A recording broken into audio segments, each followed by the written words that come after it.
住咧，我寫文咧，嗱我再提講多一次先。Part A 咧係用點樣都要用10分鐘規劃。我好知道咧，你哋係老師係冇逼你哋，你係一定要規劃大綱 planning。我唔知用咩名啦，brainstorming 咩都好，即係你一定要習慣攞一張白紙，你一定要係諗晒你成篇文嘅重點嘅。我知道你好想快啲寫，係咪？但係你唔做呢個步驟咧，你係好容易會離題，同埋會漏咗好多嘢咯，咁樣。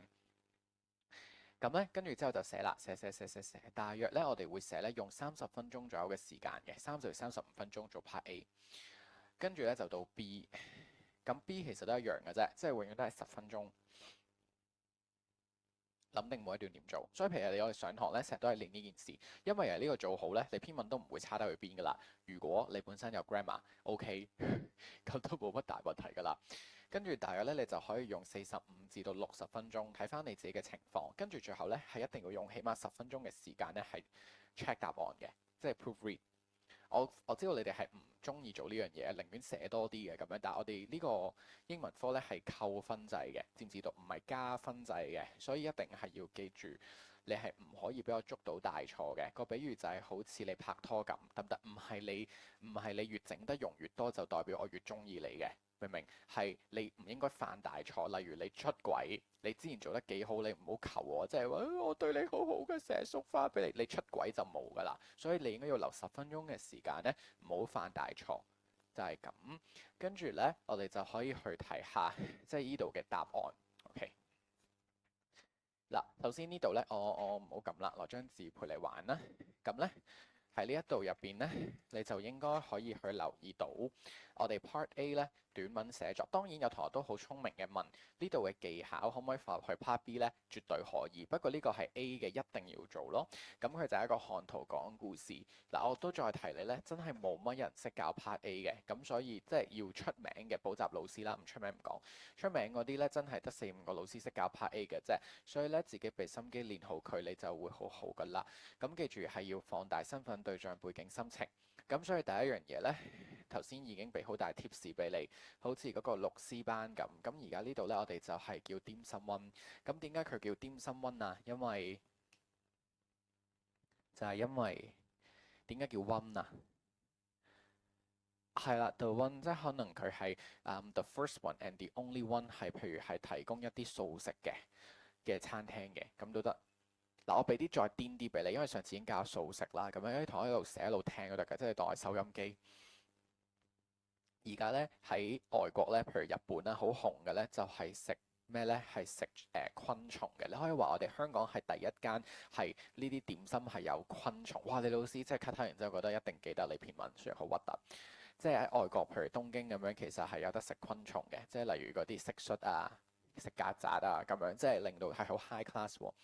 咁你咪話，例如可能係呢個嘅雖然好核突係啦，蒼蠅又或者係呢個曱甴再乘以呢一個嘅燒賣咁樣，其實係冇問題嘅喎。如果你知道呢啲 idea，咁然後另一樣嘢咧，你亦都可以咁講，譬如呢個 D 同埋 S 咧，分別係 stands for 啲乜嘢？咁佢哋係 stands for 啲咩？Winnie 係 stands for 啲咩？你要代表你兩個朋友仔係啦，你因為你係元老級啦喺度。D 同 S，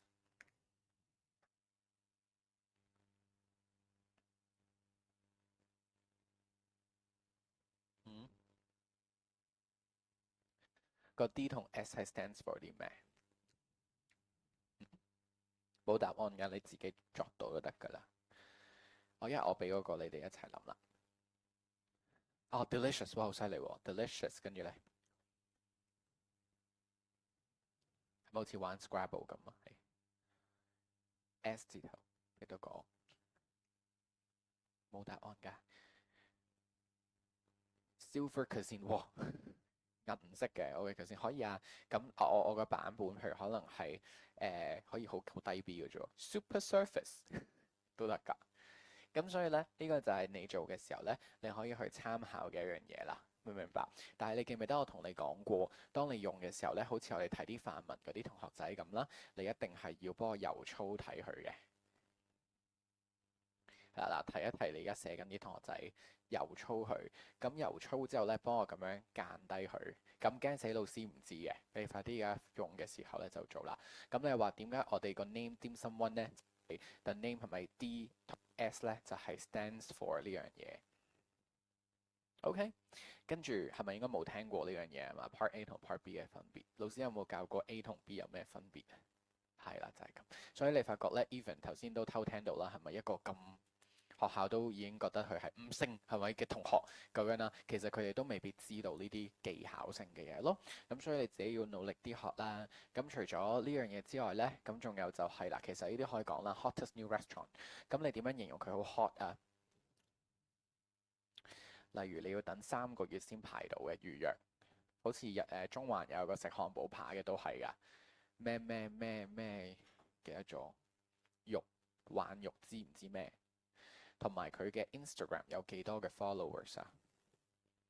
吹水啫嘛，13萬 followers，見唔見到數字？好，第三個就係我哋點樣諗嗰個內容。咁當你諗嗰個內容嘅時候咧，hello 係咁咧，我哋陣間佢哋有啲同學會走㗎啦，係咁我哋就可以用呢個方法嘅咁樣，咁咧個方法就叫做呢個 CNNTVB 啦。咁呢個 CNNTVB 咧，咁我哋就可以代入去咯，係咪啊？咁譬如我哋而家代入去呢條問題，睇下你點睇。冇答案嘅，但係要練到好熟，因為我哋升一個階段咧，就唔再同你講啲理論㗎啦。咁我會同你去睇好多唔同嘅範文咧，示範俾你睇，同埋新一年嘅嘢咯。咁就唔想重重複複每一期都同你講 CNNTVB 咁樣就好煩係啊咁樣。OK，好啦，我哋睇啦，就係明星。好，咁點樣用啲明星爆落嚟咧？我哋上一班嘅同學咁樣啦，係 J 係有啲咩明星啊？放入嚟呢個食評姜濤係啦，我知道。咁係點樣將姜濤放入嚟先？姜濤中意食嘢咁，但係同呢度點樣呢個食評點心溫有咩關係？嗯？咩？聽唔到？佢出名，我知，但係點樣？即係點心溫，即係你要點樣用到姜濤？例如係姜濤創立呢間點心溫嘅，姜濤中意食呢間餐廳嘅，佢嚟過嘅，見唔見到？或者姜濤係代言人嚟嘅，或者間餐廳係播住姜濤嘅歌嘅，見唔見到點做？咁你就要噏埋姜濤嗰首歌咯。例如我已經唔知佢最近嗰啲歌㗎啦，我仲係只係停留喺蒙着嘴説愛你嘅啫。咁所以就蒙着嘴説愛你咪就咁直譯啫嘛。Loving you with my mouth covered，真嘅。啲同學仔咧就係咁樣寫咧，去到 DSE 都係攞5星星。我哋睇過㗎啦，因為我哋而家考試我就唔 show 翻，即係暑期有多啲時間同你睇下啲好有趣嘅文啦。但係我哋因為而家考試，所以就快少少啦。嗰個明啦，係咪？仲有好多可以講嘅，例如你可以講話其實。佢呢間點心溫呢個氣氛咧就唔係咁播 TVB 嘅新聞嘅，佢個電視係播住啲咩啊？有姜濤，即係例如可以播，譬如可以播一啲懷舊嘅電視劇咯，香港嘅，例如係周星馳、Stephen Chow 或者係發哥，係咪周潤發、劉德華咁都得㗎？所以呢度你令到你件事就豐富好多咯。再嗱新聞啦，如果你有睇咧，呢排係完全係我，因為我冇時間啦。咁所以我啲 friend 咧日日都係去睇演唱會啊，去好開心咁樣啦。仲有去唔知睇咩啊，大球場啊，仲有去呢個啟德體育園啦。咁但係成日都係洗版，你都會睇到㗎。無論喺你嘅 Instagram 啊、Threads 啊，咁呢排唔係俾林峰洗版咩？咁如果你有時有興趣，你留意一查翻佢嘅英文。咁譬如你咪話，其實呢一個點心溫咧會播住咧 TVB 啲經典劇集啦。其實點解林峰咁紅咧？就係因為當年嗰個《溏心風暴》係啦。嗱，啲 Charlie 嗰啲嘅元老級嗰啲咧，應該知道埋《溏心風暴》嘅英文㗎啦，因為以前同佢哋講過係咩啊？未溫到係啦，唔緊要嘅，係佢會整你㗎啦。呢個暑假我知道屈你就叫做 Hearts of Reed。咁嗰陣時咪同佢哋講嗱，你發覺我預知埋個未來啦，係咪？你寫啲老師就會發出會心嘅微笑嘅，哇咁樣呢個同學真係好犀利咁樣。咁你咪可以咁講咯，就係其實係即係呢間餐廳就好有呢啲香港特色，明唔明白？溏心風暴嘅英文就係呢個啦。咁林峰嘅英文係咩啊？你知唔知邊個係林峰啊？真係好擔心大家知道我可能你老師係好中意㗎，知唔知道？係啊，佢嘅年代就係睇呢啲㗎啦，佢讀書年代，咁所以你要知道佢呢啲嘢咯。除咗姜濤之外，林峰嘅 J，你估下林峰嘅英文係乜嘢？唔好嗱，雖然如果冇咧就算啦，咁你就咁譯咯，冧峰咁樣真係好核突。雖然 OK，LAMFUNG 咁樣，但人哋個都有英文名嘅，叫 Raymond，好冇？好啦，跟住你哋熟唔熟嗰啲名人同埋唔一定明星嘅喎？你唔該大家要熟下啲唔同嘅名人嘅英文名喎。嗱，即係呢個純粹即係個延伸啊，即係雖然又扯得太遠。譬如特首李家超嘅英文係乜嘢？哇，犀利 Charlie 啦咁樣。咁林鄭嘅英文係乜嘢呢？Carrie Lam 係啦，嗱，你就要有呢個意識，但係你千祈唔好寫呢啲啊，知唔知道？有真係有同學寫呢啲㗎，我冇教過佢真係作文咧，跟住有成日話 Spitzer 我用咗名人啊，跟住佢真係寫食評話係林鄭嘅創辦，跟住個老師俾好低分俾個豬仔印仔俾佢。我相信林鄭咧係冇一個人會中意佢嘅，我可以好夠膽同你講，無論你咩顏色都好，明唔明啊？然後你同我寫林鄭 Carrie Lam 係咪？即係，但係你有個意識係好好嘅，即係你要知道要翻譯翻佢啲英文名咁樣咯，就係咁。跟住咧就係咁我哋名人講咗啦，係咪新聞？咁新聞其實就最近你可以講而家一定係嗰個公仔啦，係咪嗰個白兔個 Chikawa？咁你咪可以講話，其實咧我哋呢間餐廳咧，其實佢有好多 Chikawa 特色嘅嗰啲嘅 cuisine 啦，啲 dishes 嘅，係咪？例如 Chikawa 燒賣，咁你其實好多嘢寫嘅，你見到如果你留意，咁所以你考試前一日咧，你就自己真係攞一張白紙出嚟，即係成日叫你默攞張白紙默晒我教你嘅嘢咧，係因為你發覺喺你規劃嘅時候咧，你就有咁多寫咁多咯。但係你一路寫，你覺唔覺？你一路寫，你冇規劃咧，你就會好多嘢都唔記得寫落去㗎啦。咁樣，譬如咩 Labubu 又好啦，你啲所有公仔放晒入去就得㗎啦。跟住咧就到數字，咁咧。我哋數字就係譬如頭先講過啦，可能係嗰啲評分，譬如呢一間餐廳咧係香港咧 top three 嘅餐廳嚟嘅，喺呢一個嗱呢啲係常識新聞嚟㗎。咁你平時係睇啲乜嘢？即係分數啊嗰啲係香港係食餐廳係邊一間啊？即係嗰啲食評分數啊？係啦，OpenRice 咯。咁 OpenRice 幾多分㗎？通常係？即係有少少合理少得㗎啦，應該正常5分㗎嘛。咁譬如呢一間餐廳咧，嗱唔好咁假，5分攞5分，你係4.93分 out of 5分，有咧就係3萬個人都評分嘅，咁件事咪就合理好多咯，明唔明白？咁我嗰陣時期白咧，嗰陣時4、5月都同你講過，我話如果咧你冇咁多時間留意每一個都冇人得閒㗎嘛，即係衣食住行，咁我咪同你講個 Google review 咯，因為衣食住行都睇 Google review 㗎，電影又係，衫又係，係咪先？跟住餐廳都睇 Google review 㗎，就算我補習社我哋都有 review 㗎，咁所以 Google 評分，咁所以呢樣嘢咪就係好萬用咯，係咪啊？咁跟住到主題啦。所以你一路寫一路就塞晒落去。呢間餐廳嘅主題係乜嘢？嗱，我哋之前睇過，譬如呢間餐廳咧係以素食好出名嘅，咁已經可以啦，係啦，係咪？即係 vegan，或者呢間餐廳咧係用香港懷舊特色嘅，跟住就所以就播住 TVB 嘅嘢啊，嗰啲嘅電影啊，OK 啦。仲有啲咩主題可以做㗎？呢間餐廳吹水㗎咋，但係俾我翻你吹咩係 crossover 係同咩 crossover 係？聽唔到，我以為啱㗎啦，係同咩係？哦，的仔，哦，可以啊，係啦，嗱，非常之好啊，係呢間餐廳係史迪仔，因為而家最近出啊嘛，非常之好，係咪真係開始 get 到？其實你又發覺其實好多嘅英文科就唔使温咯，即係如果當然有啲嘢要温啦，我補習教你嗰啲，但係你善用翻你自己有興趣嘅嘢。OK，你有冇其他想講主題？科技都得㗎，冇答案㗎。你話你依家 Din Sum One 係同機械人 AI 都得㗎，咁樣跟住佢送嗰啲全部而家都有㗎 AI 機械人啊，你係可以有問題咧，已經唔係有 waiter waitress 啦，係用一個 AI 去答你嘅，呢啲都得㗎。跟住願景啦，咁最後願景咧就係話佢希望推廣啲乜嘢，譬如佢想推廣嘅就係例如係健康生活嘅 healthy diets 或者 healthy well-being，呢個就係佢嘅 vision 嚟嘅。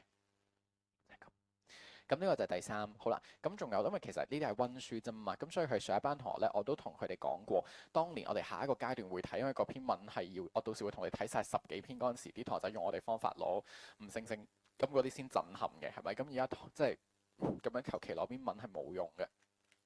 咁我記得嗰陣時最深刻，我同你講過話，佢即係攞五星星咧，係有個特別嘅身份。咁佢嘅身份咧就係咩咧？其實攞去做個特別身份，即係你係一個咩身份去食呢個食評啊？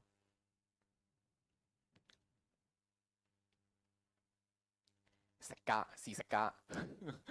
OK，好啦，唔係唔得嘅咁樣，但係有冇啲特別啲嘅身份，再特別啲？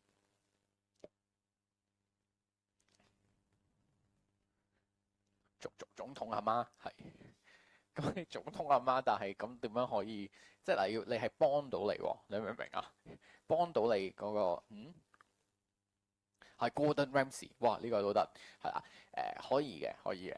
我覺得 Gordon Ramsay 嘅團隊啦，唔好，因為 Gordon Ramsay 有啲假，咁你可能 Gordon Ramsay 個 team 咁樣啦，或者 intern 係最好符合你身份，唔好太誇張。因為我見過一個同學咧，佢真係五星星嘅，不過我覺得好冒險咧，就係我同佢哋講過，就係話咧佢係英文科老師嘅老公，哇咁樣，所以咧佢就陪佢老婆咧去慶祝佢哋嘅週年紀念，哇！你係咪覺得呢個同學一聽落去已經贏咗一半啦？但係好危險嘅咁樣啦，你咁樣寫，跟住咧佢就去呢間點心餐廳度食啦。跟住咧呢間點心餐廳咧就播住我老婆最中意嘅姜濤嘅歌啦。係咪好犀利啊？仲有懷舊特色啦，例如月亮代表我的心。係啦，咁然後咧，佢覺得呢間餐廳咧，佢嘅服務非常之好啦，因為佢就係即係會除咗同佢哋打招呼之外咧，佢仲會同我老婆傾偈啦，chit chat 啦，然後話即係 Your wife looks so beautiful，仲唔係擦鞋去到最高境界咁樣，然之後仲有個氣氛好浪漫啦，跟住咧就跟住就有個蛋糕同埋有一啲玫瑰慶祝。咁你諗下一個咁特別嘅身份咧，你寫嘅就會好容易高分咯。咁你唔一定要跟呢個圖，我都話好冒險㗎呢一個做法。我會建議咧，你可以有啲特別啲嘅，即係冇安全啲嘅特別身份啦。例如你係一個即係有特別嘅，即係我哋叫傷殘人士。咁我覺得呢個角度都幾好嘅，因為 handicap 啊，其實好多餐廳都遇到問題㗎嘛，跟住就話唔做你生意啊，跟住就鬧你啊，係咪？或者你話你自己係一個視障人士嘅 blind。跟住咧，佢入到去，所以就有導盲犬啦。咁但係咧，呢間餐廳咧，佢係冇，有啲餐廳係咁嘅，真係唔俾導盲犬入去嘅，因為唔俾寵物啊。但其實導盲犬係可以入所有嘅餐廳嘅咁樣，因為如果你唔俾嘅話咧，你係犯法嘅，咁樣真係歧視條例嘛。佢就哇，佢間餐廳咧好好啦，即係佢係非常之明白啦，去體諒呢啲即係我呢啲咁嘅即係弱勢社群，所以我覺得咧呢間餐廳嘅服務非常之好啦。你咁寫你咪勁多嘢寫咯。如果你冇咁嘅特別身份咧，你冇嘢寫㗎呢兩 part。The surface is great and the environment is good。你根本就冇嘢好寫，你覺唔覺？所以咧，你就可以用呢啲方向去做。導盲犬英文係咩啊？知唔知道？就咁譯啫嘛，咪 blind dogs 咯，係就咁譯㗎咋。咁所以咧，你就可以用呢啲方法去做。知唔知道？係啊，即係 the blind 即係或者 the blind people，即係 blind people 或者 the blind。見唔見到教你嘅所有嘅 part A 技巧？咁樣睇埋篇文會好啲啦。WhatsApp send 俾你。好。